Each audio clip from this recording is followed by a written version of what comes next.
Subhanallah walhamdulillah la ilaha la subhanallah walhamdulillah la ilaha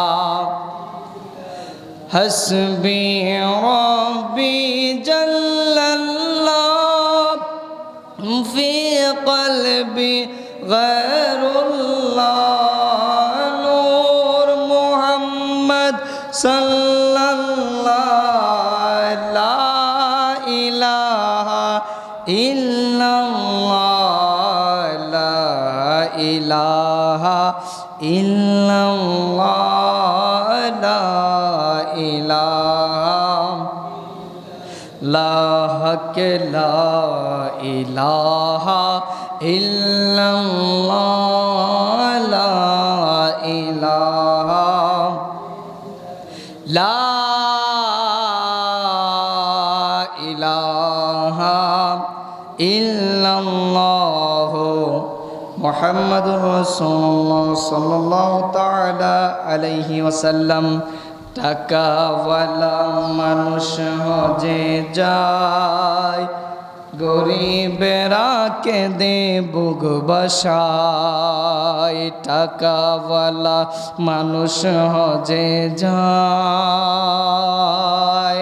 গরিবেরা কেঁদে বুক বাসায় দয়াল নবীর দিদার পেলে ধন্য হয়ে যায় বলো না দয়াল নবীর দিদার পেলে ধন্য হয়ে যায় টাকাওয়ালা মানুষ হজে যায় আমরা গরিবকে দে বুক বাসায় বলেন না টাকাওয়ালা মানুষ হজে যায় গরিবেরা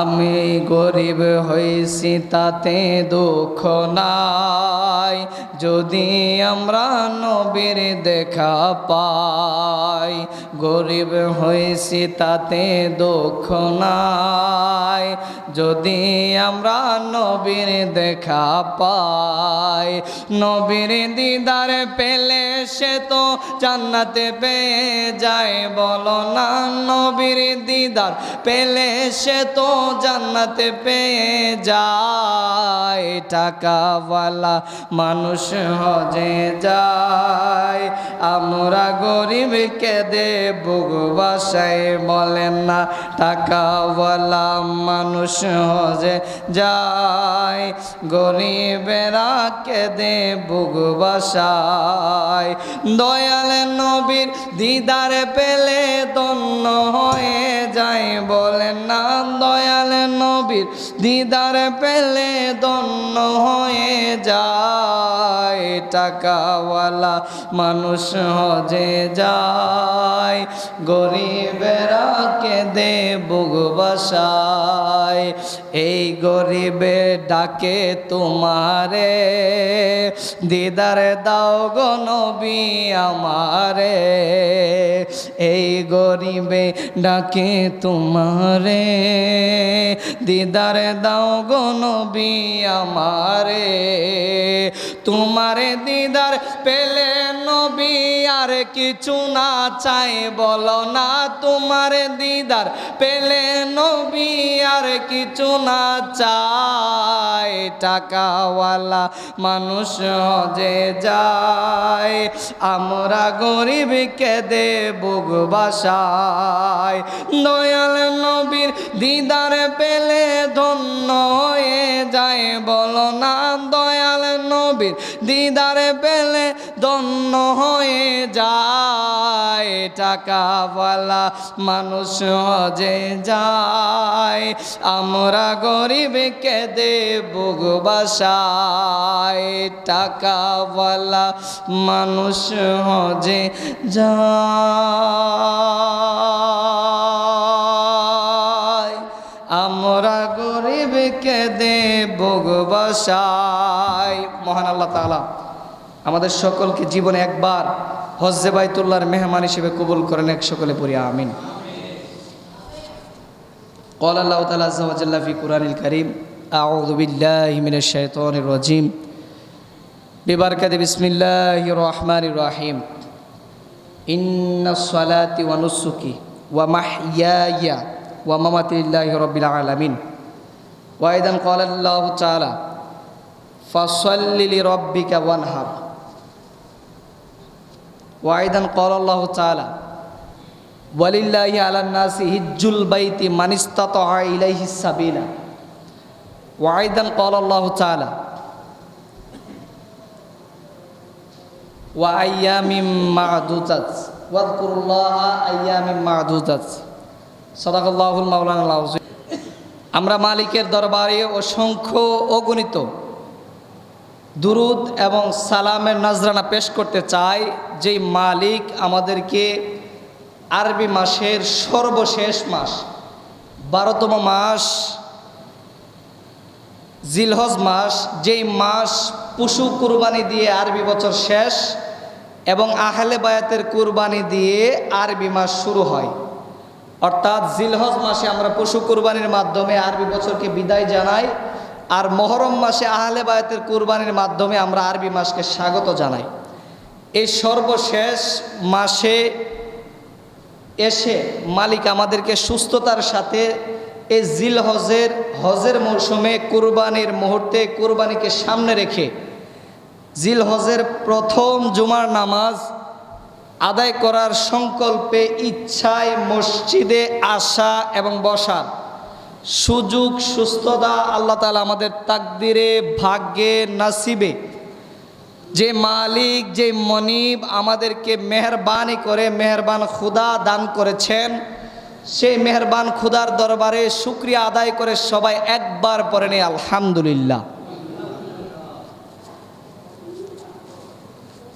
আমাদের আরও লক্ষ কোটি দুরুদ সালামের নজরানা পেশ করছি সেই নবীর কদম মুবারকে, যেই নবী হলো ইব্রাহিম আলাইহিসসালামের দোয়া, যেই নবী হলো ঈসা আলাইহিসসালামের সুসংবাদ, যেই নবী হলো মুসা আলাইহিসসালামের পয়গাম্বর, সেই নবী শামসুদ্দোহা বাদরুদ্দুজা সদরুল উলা নূরুল খুদা সৈয়দুল মুরসালিন খাতামুন নবিয়্যিন আনিসুল গারিবিন, আমাদের নূরের নবী, আমাদের প্রাণের নবী, আমাদের জানের নবী, আমাদের দিলের নবী, আমাদের রুহের নবী, উম্মতের কান্ডারি নবী, উম্মতের তরানে ওয়ালা নবী, আমাদের জানের জান, আমাদের প্রাণের প্রাণ, গুনাহগার উম্মতের শাফায়াতের কান্ডারি নবী, সেই নবীর দরবারে লক্ষ কোটি দুরুদ সালামের নজরানা পেশ করে নিচ্ছি। আবারও একবার সকলে উচ্চ আওয়াজে বলে আলহামদুলিল্লাহ। সম্মানিত উপস্থিতি, আমি পবিত্র কালামে হাকিমের 4টা সূরা থেকে 4 টুকরা আয়াতে কারিমা তেলাওয়াত করেছি। আজকের আলোচনা বিশাল আলোচনা। আজকের আলোচনার মধ্যে হজ আছে, যেহেতু আমাদের সামনে হজ, আবার আজকের আলোচনার মধ্যে আছে কুরবানি, আবার আজকের আলোচনার মধ্যে আছে আপনার আইয়ামে তাশরিক অর্থাৎ তাকবীরের তাশরিক আছে, আবার আজকের আলোচনার মধ্যে আছে কুরবানি, অর্থাৎ এই 3টা বিষয়কে সমন্বয় করে আমাদের আজকের আলোচনা। আমি যা বলবো আপনারা যা শুনবেন, আল্লাহ তাআলা সবটুকুর উপরে আমাদের সকলকে আমল করার মানার তৌফিক দান করুন, সকলে পড়ি আমিন। সম্মানিত উপস্থিতি, আগে আসেন, এখানে 3টা বিষয়, যেহেতু কুরবানিটা বিশাল বড় একটা সাবজেক্ট, হজও অনেক বড় একটা সাবজেক্ট, এই 2টা যেহেতু বিশাল, এই 2টাকে পরে রাখি, আমরা এই 2টার আলোচনা পরে করব। আমরা সর্বপ্রথম আলোচনা শুরু করি তাকবীরের তাশরিক দিয়ে। এখন আসেন, আগে এটা বুঝেন যে তাকবীরের তাশরিক কি। আল্লাহ তাআলা পবিত্র কালামে হাকিমের মধ্যে বলছেন ওয়ালিল্লাহি ওয়াযকুরুল্লাহি মা'দুদাত। আল্লাহ বলছেন যে তোমরা নির্দিষ্ট কয়েকটা দিনে নির্দিষ্ট কয়েকটা সময়ে আমি আল্লাহর জিকির বেশি বেশি করো। এখন আল্লাহকে যদি জিজ্ঞেস করি আল্লাহ কোন জিকিরের কথা আপনি আমাদেরকে বলেছেন, এটা একটু খুলাসা করে দিলে আমাদের জন্য ভালো হয়।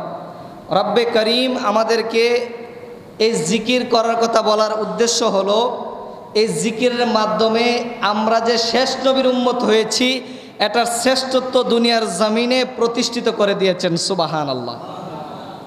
কিভাবে প্রতিষ্ঠিত করলেন? জিব্রাইল আলাইহিস সালাতু ওয়াস সালাম তার জিন্দেগীর মধ্যে 4 বার অতি দ্রুত জিব্রাইল আলাইহিস সালাতু ওয়াস সালাম 4 বার দুনিয়ার জমিনে এসেছেন। কয়বার? 4 বার। এর মধ্যে একবার হলো ইব্রাহিম আলাইহিস সালাতু ওয়াস সালামকে যখন নমরুদে 40 দিন আগুন জ্বালিয়ে 40 হাত গর্ত করে সেইখানের মধ্যে আগুন জ্বালিয়ে আগুন দিয়ে যখন ইব্রাহিম আলাইহিস সালাতু ওয়াস সালামকে নমরুদে আগুনে ফেলেছিল, রব্বে কারীম সেই দিন জিব্রাইলকে ডেকে বলেছিলেন, ও জিব্রাইল, এই মুহূর্তে তুমি আরশে মুআল্লায় কি করছো? ওই দিকে তো নমরুদে আমার জিব্রাইলকে আগুনে ফেলে পুড়িয়ে ফেলছে, তুমি তাড়াতাড়ি এখনই জান্নাত থেকে ইব্রাহিমের জন্য বিছানা নিয়ে যাও, সেই আগুনটাকে আমার ইব্রাহিমের জন্য এক টুকরা জান্নাতি বিছানা বানিয়ে দাও। সুবহানাল্লাহ। তখন জিব্রাইল আলাইহিস সালাতু ওয়াস সালাম তার 600 থেকে 700 নূরের পাখা জাপটি মেরে অতি দ্রুত জান্নাত থেকে জিব্রাইল আলাইহিস সালাতু ওয়াস সালাম দুনিয়ার মধ্যে এসেছিলেন একবার। এর ফাঁকে আমি আপনাদেরকে একটা নিউজ দেই, সেটা হলো ইব্রাহিম আলাইহিস সালাতু ওয়াস সালামকে আমার আল্লাহ একটা দুইটা না প্রায় 40টা বড় বড় পরীক্ষা করেছিলেন। আল্লাহু আকবার করেন। 40টা বড় বড় পরীক্ষা করেছিলেন। ইব্রাহিম আলাইহিস সালাতু ওয়াস সালাম কিন্তু 90 বছর বয়সে নিজের খতনা নিজে করেছেন। আজকে আমি আপনি যে খতনা করি, এই খতনা কিন্তু ইব্রাহিম আলাইহিস সালাতু ওয়াস সালামের সুন্নাত। আল্লাহ তাআলা যখন ইব্রাহিম আলাইহিস সালাতু ওয়াস সালাম সন্তান হচ্ছিল না, তখন আল্লাহ বলছেন, ইব্রাহিম তোমার নিজের খতনাটা তুমি করে না। এটা ছিল ইব্রাহিমের জন্য একটা পরীক্ষা। নমরুদের আগুনে ফেলেছে, এটা ছিল একটা পরীক্ষা। ইসমাইল আলাইহিস সালাতু ওয়াস সালামকে সাফা মারওয়ায় রেখে আসার কথা বলেছিলেন রব্বে কারীম, সেটাও ছিল ইব্রাহিমের জন্য একটা পরীক্ষা। এই রকম বড় বড় 40টা পরীক্ষা ইব্রাহিম আলাইহিস সালাতু ওয়াস সালামকে আল্লাহ করেছেন। এগুলো কোরআনের মধ্যে আছে, আপনারা কোরআন করলে সূরাতুল ইব্রাহিমের মধ্যে পেয়ে যাবেন। প্রত্যেকটা বড় বড় পরীক্ষা রব্বে কারীম ইব্রাহিমকে করেছিলেন। ইব্রাহিমকে করার পরে ইব্রাহিম প্রত্যেকটা পরীক্ষায় যখন পাশ করে গেলেন, সর্বশেষ পরীক্ষা ইব্রাহিম আলাইহিস সালাতু ওয়াস সালামকে রব্বে কারীম বলছেন, ইব্রাহিম তোমাকে 90 বছর বয়সে একটা সন্তান দিলাম, সেই সন্তানটা আমি আল্লাহর রাস্তায় কুরবানি করো। আল্লাহু আকবার। আপনি চিন্তা করতে পারবেন, আজকে আমাকে আপনাকে ঘরের মধ্যে একটা পশু কুরবানি দিতে গেলে আমার আপনার মায়া লাগে, অন্তরের মধ্যে একটা ধাক্কা লাগে। কেন জানেন? কারণ আমি চিন্তা করি এই পশুটা আমি নিজের হাতে লালন পালন করেছি, তাকে আজকে কুরবানি দিব, এটা আমার মনে সায় দিচ্ছে না।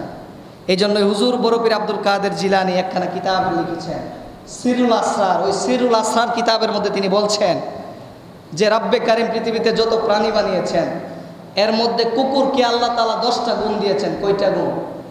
আস্তে করে বলেন, কয়টা গুণ? 10টা গুণ দিয়েছেন। এই 10টা গুণ যদি মানুষের মধ্যে থাকতো, মানুষ এক চিলতে আল্লাহর ওলি হয়ে যেত। সুবহানাল্লাহ।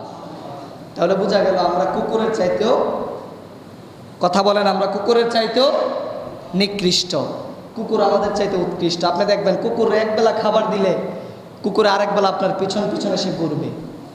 কুকুরে মালিকের উপরে ভরসা রাখে, কিন্তু আমরা বান্দা হয়ে রবের উপরে ভরসা রাখতে পারি। তাহলে আমাদের চাইতে কুকুর ভালো না? কুকুর ভালো। কুকুরের কথা বলতে গিয়ে আরেকটা কথা মনে পড়েছে। হযরতে বাইজিদ বুস্তামি রহমাতুল্লাহ আলাইহি, নাম শুনেছেন? সবাই শুনছেন। ওনার একটা হুজরা আছে আমাদের অক্সিজেন মোড়ে, বাইজিদ, আপনারা সকলে জানেন।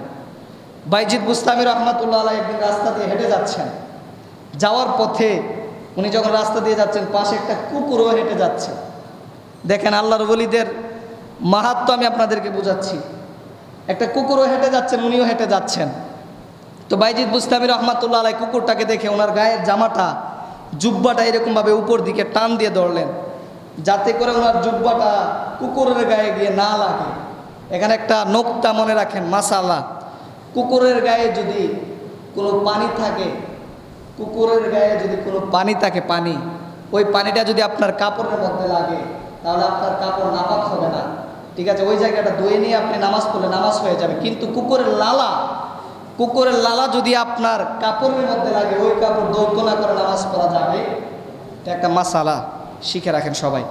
বাইজিদ বুস্তামি রহমাতুল্লাহ আলাইহি উনি কাপড়টা উপর দিকে উঠালেন, রব্বে কারীমের রহমতের সাগরের মধ্যে ঢেউ উঠে গেল।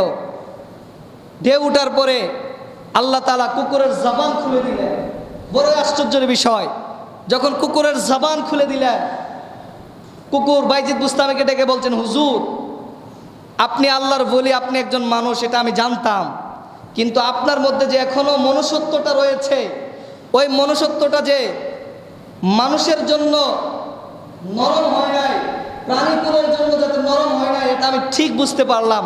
বাইজিদ বুস্তামি তো অবাক হয়ে গেলেন, কুকুরে আমার সাথে কথা বলতেছে, আবার কুকুরে এটা কি কথা বললো যে প্রাণীর জন্য আমার অন্তরে এখনো দয়া মায়া নাই, এটা তো বুঝলাম না, এর পিছনে কারণ কি?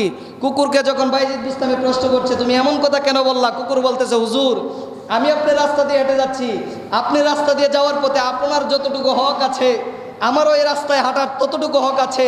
আপনাকে আল্লাহ বানিয়েছে, আমাকে আল্লাহ বানিয়েছে, আপনাকে আল্লাহ সৃষ্টি করেছে, আমাকে আল্লাহ সৃষ্টি করেছে, আপনার মধ্যে আল্লাহ জ্ঞান দিয়েছে, আমার মধ্যে জ্ঞান দিয়েছে, আপনার মধ্যে আল্লাহ প্রাণ দিয়েছে, আমার মধ্যে আল্লাহ প্রাণ দিয়েছে, আপনার মধ্যে আল্লাহ জীবন দিয়েছে, আমার মধ্যে হুজুর জীবন দিয়েছে। আজকে আপনি আমাকে ঘৃণা করলেন কেন? আপনি রাস্তা দিয়ে চলে যাচ্ছেন, আমিও তো রাস্তা দিয়ে চলে যাচ্ছি, আমি তো আপনার কোনো ক্ষতি করি নাই, আমি তো আপনার কোনো ক্ষতি করি নাই, হুজুর আপনি আমাকে কেন ঘৃণা করলেন? ঘৃণা করে কাপড়টা টান দিলেন কেন? আপনার গায়ের জামাটা উপরে উঠালেন কেন?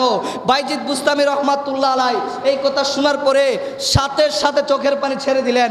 ছেড়ে দিয়ে ওই মুহূর্তে ওই জায়গার মধ্যে দাঁড়িয়ে আল্লাহর দরবারে সেজদা দিয়ে বলেন, আল্লাহ একটা কুকুরও আমার চাইতে বড় শ্রেষ্ঠত্বের অধিকারী হতে পারলো, কিন্তু আমি মানুষ হয়ে হতে পারলাম না। এর চাইতে বড় আফসোসের বিষয় আর কিছুই হতে পারে।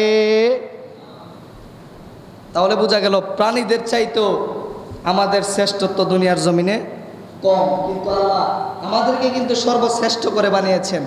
আপনি সূরাতুল বনী ইসরাঈলের 17 নম্বর আয়াত খুলেন, আল্লাহ বলছেন যে আমি বনী আদমদেরকে সর্বশ্রেষ্ঠ করে বানিয়েছি, আমাদেরকে শ্রেষ্ঠত্ব দিয়েছেন, কিন্তু সেই শ্রেষ্ঠত্বের মধ্যে আমরা নাই।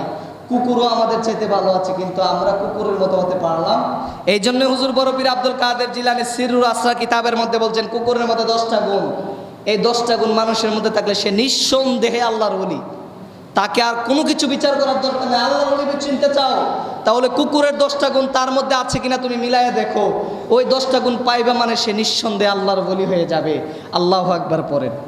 তাহলে আমাদের চাইতে কুকুরের দাম কম না বেশি? বেশি হয়ে গেল। কিন্তু আমরা মানুষ হয়ে আমাদের দাম বেশি হওয়ার কথা ছিল, কিন্তু আমাদের পারিপার্শ্বিকতার কারণে, আমাদের আচার ব্যবহারের কারণে আমরা আজকে কুকুরের চাইতে নিকৃষ্ট হয়ে গেলাম। সম্মানিত উপস্থিতি, আলোচনা ওই দিকে ছিল না। বাইজিদ বুস্তামির কথা বলছিলাম। বাইজিদ বুস্তামি রহমাতুল্লাহ আলাইহ পৃথিবীতে এমন একজন মানুষ, যেহেতু ওনার কথা বলতেছি, ওনার সম্পর্কে কিছু ধারণা আপনাদেরকে দেই। বাইজিদ বুস্তামি রহমাতুল্লাহ আলাইহ পৃথিবীতে এমন একজন মানুষ, যিনি একাধারে 22 দিন এক ফোঁটা পানি না পান করেও বেঁচেছিলেন। আল্লাহু আকবার পড়েন। আপনি কই দিন বাঁচবেন? একটা মানুষ পানি না খেয়ে সর্বোচ্চ 3 দিন বাঁচতে পারে, কিন্তু বাইজিদ বুস্তামি রহমাতুল্লাহ আলাইহ একাধারে 22 দিন পানি না খেয়ে বেঁচেছিলেন। শুধু এখানে শেষ নয়, বাইজিদ বুস্তামি রহমাতুল্লাহ আলাইহ একাধারে 40 বছর রাতের বেলা না ঘুমিয়েও বেঁচেছিলেন। আল্লাহু আকবার। আমি আপনি একদিন না ঘুমালেই পরের দিন আমাকে আর আপনাকে বিছানা থেকে উঠানো যায়, কিন্তু বাইজিদ বুস্তামি 40 বছর না ঘুমিয়ে বেঁচেছিলেন। রাতের বেলা ঘুমান নাই, দিনের বেলা ঘুমিয়েছিলেন, আর 22 দিন পানি না খেয়ে বেঁচেছিলেন। সেই বাইজিদ বুস্তামি রহমাতুল্লাহ আলাইহ পেটের মধ্যে পাথর বেঁধে নিজের খুলুসিয়ত, নিজের নফসকে দমন করার জন্য, নিজের নফসকে, কুমন্ত্রণাকে ধ্বংস করার জন্য, নিজের রিপুকে ধ্বংস করার জন্য বাইজিদ বুস্তামি রহমাতুল্লাহ আলাইহ একাধারে 40 দিন না খেয়ে দুনিয়ার জমিনে বেঁচেছিলেন। আল্লাহু আকবার।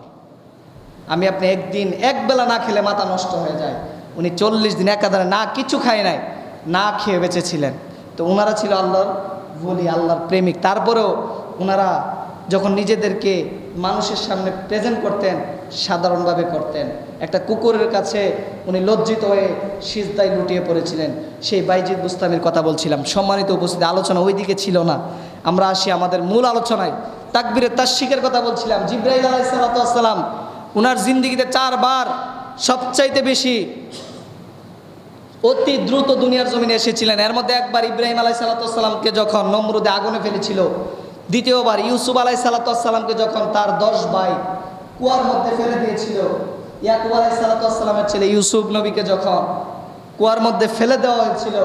ওই কুয়া থেকে বাঁচানোর জন্য আল্লাহ তাআলা জিব্রাইলকে ডেকে বলেছিলেন, জিব্রাইল এখনো সিদরাতুল মুনতাহায় কি করতেছো, তাড়াতাড়ি যাও, আমার বন্ধু ইউসুফকে তো তার ভাইয়েরা কুয়াতে ফেলে দিয়ে মেরে ফেলতেছে, আর এক মুহূর্ত দেরি করবা না, এই মুহূর্তে গিয়ে আমার নবী ইউসুফকে তোমার কুলের মধ্যে নিয়ে নাও। সুবহানাল্লাহ। ইউসুফ আলাইহিস সালামকে যে রশি দিয়ে কুয়ার মধ্যে ফেলতে চেয়েছিলেন, ওনার ভাইয়েরা যখন রশি কাটতে কাটতে রশির এক চিলতে যখন বাকি ছিল, সেই মুহূর্তে আল্লাহ জিব্রাইলকে পাঠালেন। জিব্রাইল এসে সাথে সাথে ইউসুফ নবীকে কুলের মধ্যে নিয়ে নিয়েছিলেন। সুবহানাল্লাহ। এটা হলো দ্বিতীয়বার। তৃতীয়বার যখন আল্লাহ তাআলা ইব্রাহিম নবীকে বলছিলেন, ও ইব্রাহিম, তোমার একটা সন্তান হয়েছে 90 বছর বয়সে, সেই সন্তানের নাম ইসমাইল, তুমি ইসমাইলকে আমার রাস্তায় কোরবান করো। আল্লাহ এটা বলেন, আল্লাহ বলেছে তোমার প্রিয় বস্তু কোরবান করো। এখন 90 বছর বয়সে যদি কোনো মা বাবা সন্তান পায়, এর চাইতে প্রিয় কি আর পৃথিবীর মধ্যে কিছু হতে পারে? আজকে দেখেন আমাদের সমাজে এমন অনেকে আছে যাদের সন্তান হয় না, যাদের সন্তান হচ্ছে না, তারা যদি 5 বছর 7 বছর পরে সন্তান পায়, সে মনে করে যে দুনিয়ার সব কিছু বিক্রি করলেও আমার সেই সন্তানটা দরকার। কথা বলে ঠিক না? কারণ তার সন্তান হচ্ছে না। প্রত্যেকটা মা বাবার চাহিদা হলো সন্তান, আর সন্তান নেওয়ার উদ্দেশ্য হলো যখন শেষ বিদায়ের দিন আসবে। কোনো মা বাবা আজ পর্যন্ত আমার চোখে আমি দেখি নাই কোনো মা বাবা এই কথা বলেছে যে আমার সন্তান বড় হয়ে আমাকে খাওয়াবে, আমাকে ইনকাম করে আমাকে দিবে, আমাকে সে ভরণ পোষণ দিবে। এই চাওয়া কোনো মা বাবা চায় না। মা বাবার একটাই চাওয়া, শেষ বিদায়ের দিন, যেই দিন আমি উত্তর দক্ষিণ হয়ে শুয়ে যাব, যেদিন আজরাইল আমার পান পাখিটা বের করে নিয়ে যাবে, ওই দিন যেন আমার সন্তান আমার জন্য 2 ফোঁটা চোখের পানি ফেলে, আমার জন্য যাতে সূরাতুল ইয়াসিন পড়ে, আমার জন্য যাতে সূরাতুল ফাতিহা পড়ে, আমার জন্য যাতে সূরাতুল ইখলাস পড়ে। এটা প্রত্যেকটা মা বাবার চাওয়া। মা বাবা চায় আমি যখন মরে যাব, আমার সন্তান যেন কাঁধের মধ্যে করে আমার খাটিয়াটা নিয়ে কবরের মধ্যে নিয়ে যায়। কবরের মধ্যে নিয়ে গিয়ে আমাকে যাতে বিসমিল্লাহি ওয়ালা মিল্লাতে রাসূলিল্লাহ বলে আমার রাসূলের হাতে সুফুর্দ করে দিয়ে আসে। এটাই প্রত্যেকটা মা বাবার চাওয়া। প্রত্যেকটা মা বাপ এটাই চায়। প্রত্যেকটা মা বাপ চায় শেষ বিদায়ের কালে সন্তান কাজে লাগবে, শেষ বিদায়ের কালে সন্তান তার উপকারে আসবে, এই জন্য সন্তান লালন পালন করে। আর আজকের দিনে দেখা যায় আমাদের সন্তানরা মা বাবাকে শেষ বিদায়ের গোসলটা পর্যন্ত করাতে আসে না। কথা বলেন ঠিক না? বাস্তবতার নিরিখে কথা বলছি। আপনি দেখেন গত 2 দিন আগে যে একটা ঘটনা ঘটলো, রামিসা নামের ছোট্ট একটা মেয়ে, তার কি দোষ ছিল? মাত্র 3 বছর, 3 বছরের একটা মেয়ে, তার কি দোষ ছিল? সেও আজকে আমাদের লালসার শিকার। সেও তো কোনো না কোনো মায়ের সন্তান। কথা বলেন ঠিক না? সেও তো কোনো না কোনো মায়ের সন্তান। যে হায়ানারা এই কাজ করেছে তাকে দর্শন করে হত্যা করা হয়েছে, টুকরো টুকরো করেছে। তারও তো বোঝা উচিত ছিল, তারও তো সন্তান আছে, তারও তো মা বাবা আছে, তারও তো ভাই বোন আছে, এটা বোঝা উচিত ছিল। কিন্তু তার মধ্যে কি পশুত্ব আপনি চিন্তা করে দেখেন। সেও তো কোনো মায়ের সন্তান, কিন্তু সে আমাদের ছোট্ট মেয়েটা, তার কি দোষ ছিল? তার কোনো অপরাধ ছিল? কিন্তু তাকে দর্শন করে মেরে ফেলা হয়েছে। আজকে তার বিচারের জন্য আমরা রাস্তাঘাটে হইহল্লা করতেছি। সরকার কতটুকু বিচার করবে আমরা জানি না, তবে সরকার বাহাদুরের কাছে আমাদের একটাই আবদার, এই বিচার বাংলার মাটিতে হওয়া দরকার। কথা বলো ঠিক না? তাহলে যারা এই পাপ কাজ করার চিন্তা ভাবনা করে তারা 10 বার ভেবে নিবে। কথা বলো ঠিক না? তাদেরকে প্রকাশ্যে ইসলামের হুকুম হলো, ইসলামী শরীয়তের হুকুম হলো, কোনো বিবাহিত পুরুষ যদি খারাপ কাজে, অনৈতিক কাজে লিপ্ত হয়, তাকে সবার সামনে রজম মেরে নিক্ষেপ করতে হয়। রজম মানে পাথর মেরে তাকে হত্যা করার বিধান রয়েছে ইসলামে। যদি আমাদের দেশ ইসলামী শরিয়া মোতাবেক চলে না, আমাদের দেশের নিজস্ব একটা নিয়মকানুন আছে, আইন ব্যবস্থা আছে। ওই আইন ব্যবস্থাকে শ্রদ্ধার সাথে আমরা বলছি যে আমাদের রামিসার হত্যাকারীকে প্রকাশ্যে হত্যা করা হোক, আর যদি প্রকাশ্যে রজম মেরে হত্যা করা না যায়, মাননীয় সরকার বাহাদুরকে আমরা সিদ্দিক আকবর শাহী জামে মসজিদ থেকে বলতে চাই, তার বিচার অতি দ্রুত বাংলার মাটিতে আমরা দেখতে চাই। কথা বলেন ঠিক না? আল্লাহ তাআলা আমাদেরকে সেই বিচার দেখে যাওয়ার তৌফিক দান করুন, সকলে পড়ি আমিন। সম্মানিত উপস্থিতি, যেই কথা বলতে চাচ্ছিলাম, প্রত্যেকটা মা বাবার চাওয়া যে সন্তান শেষ বিদায় কাজে আসবে। তো ইব্রাহিম আলাইহিস সালাতু ওয়াস সালামকে যখন আল্লাহ 90 বছর বয়সে সন্তান দিলেন, ওই সন্তান কতটা আদরের হবে আপনারা বুঝে নেন। আমি আপনাদেরকে বুঝাতে পারবো না, সেই জ্ঞান আমার নাই। 90 বছর বয়সে সন্তান পেয়েছেন, এটা কত আদরের হতে পারে আপনারা বুঝে নেন, আমার বোঝানোর ক্ষমতা নাই। আমি শুধু আপনাদেরকে এতটুকুই বলি, আল্লাহ সেই দিন ইব্রাহিমকে বলছে, ইব্রাহিম রে, তুই পরীক্ষা দিতে দিতে দিতে দিতে আমার কাছে 39টা পরীক্ষা দিছ। কয়টা?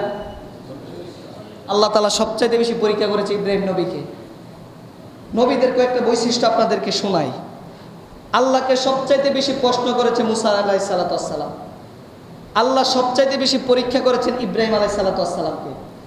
আল্লাহ সবচাইতে বেশি কষ্ট দিয়েছেন ইউসুফ নবীকে, ইউনুস নবীকে।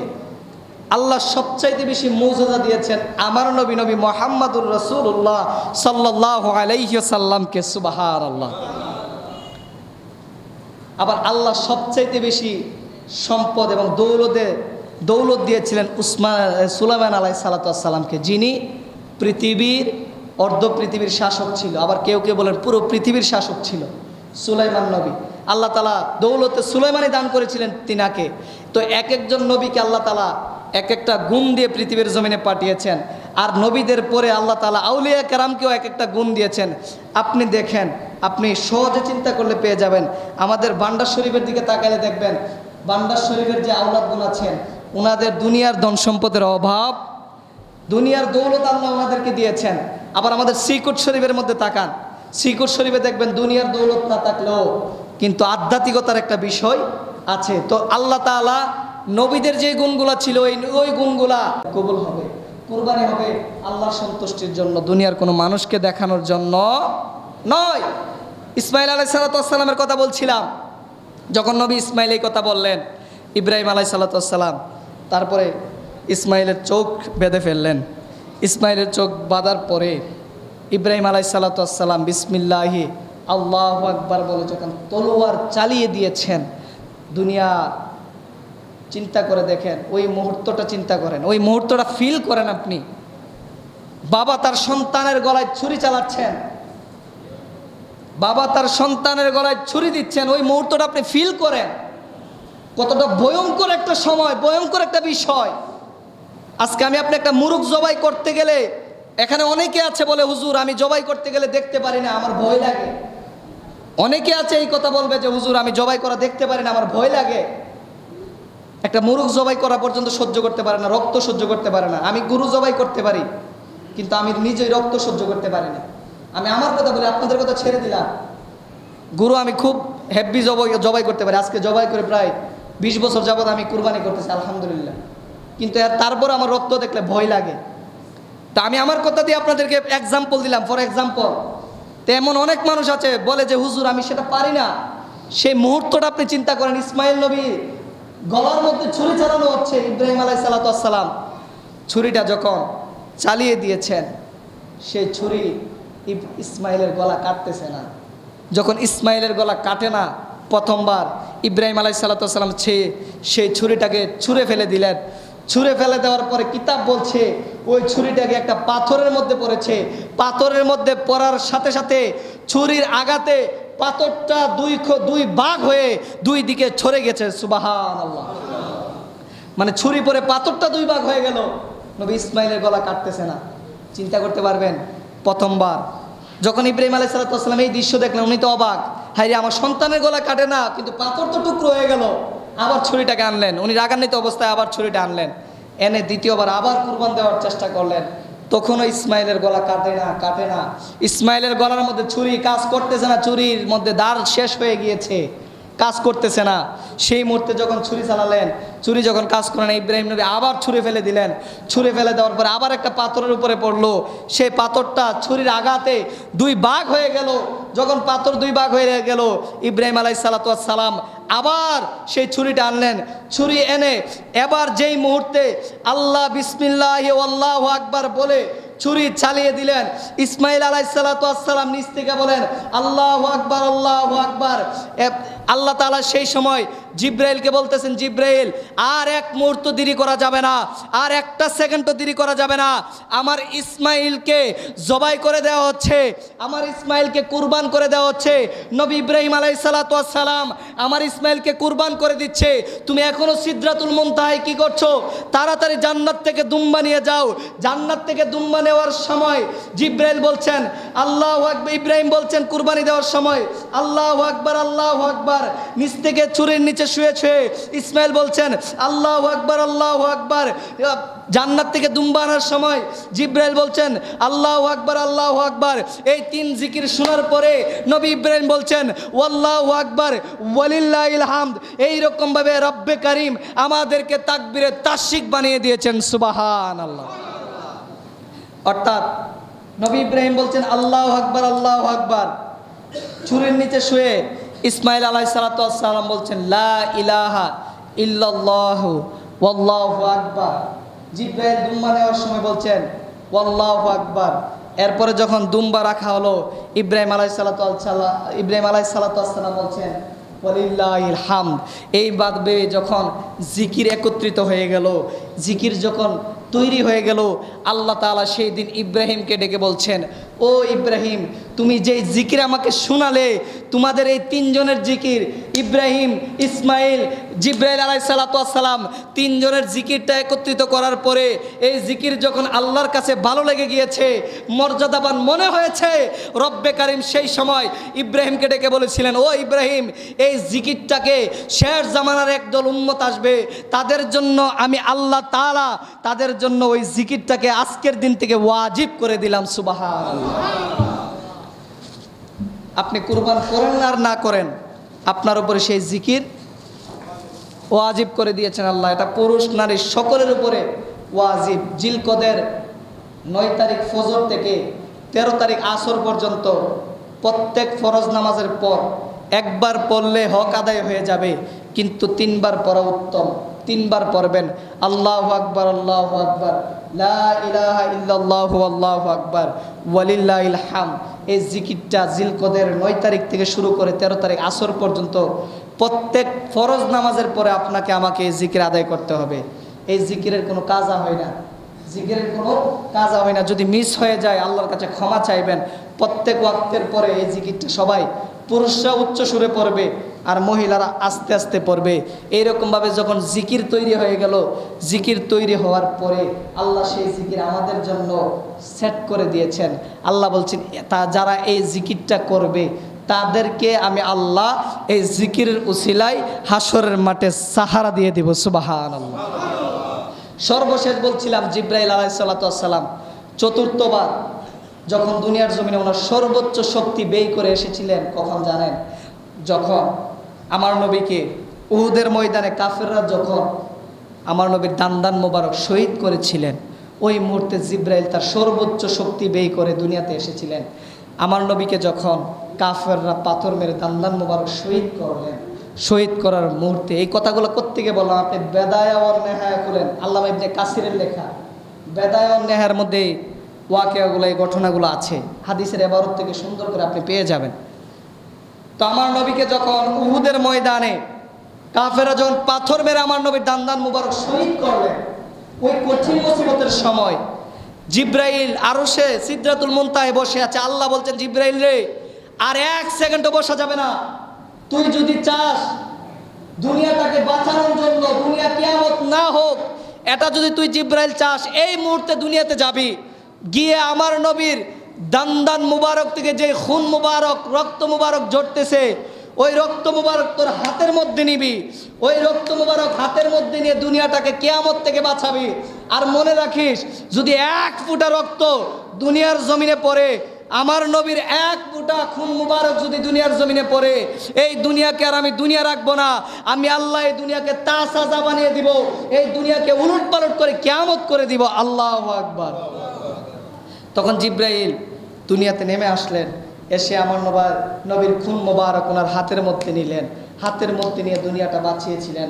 আর নয়তো ওই দিনই উহুদের ময়দানে যখন আমার নবীর দান্দান মোবারক শহীদ হয়েছিল, সেই দিন আল্লাহ দুনিয়া কিয়ামত করে দিত। কিন্তু আল্লাহ দুনিয়া কিয়ামত করেন নাই, আল্লাহ দুনিয়াটা বাঁচিয়ে রেখেছেন আমাদের জন্য। নবীর দোয়ার বরকতে আমরা নবীর ফসল, নবীর দোয়ার ফসল। আমার নবী এত কষ্ট সহ্য করার পরেও আমাদের জন্য কোনোদিন বদদোয়া করে? কাফেররা আমার নবীকে কম আঘাত করেছে, অনেক মেরেছে, অনেক মেরেছে, অনেক মেরেছে, কিন্তু আমার নবী কোনোদিন বদদোয়া করেছে? আমার নবী সবসময় একটা কথা বলছে, আল্লাহ তারা বুঝে না, তাদেরকে বুঝ দাও, তারা বুঝে না, তাদেরকে বুঝ দাও, তারা বুঝে না, তাদেরকে বুঝ দাও। এরকমভাবে দোয়া করেছে। সম্মানিত উপস্থিতি, আলোচনা তাকবীরে তার শিখে শেষ হয়ে গেল। হজের আলোচনা তো যেতে পারলাম না, কোরবানির আলোচনা তো যেতে পারলাম না। যাই হোক, কোরবানির দিন আমরা কোরবানির বিষয়ে আলোচনা করব। সম্মানিত উপস্থিতি, মনে রাখবেন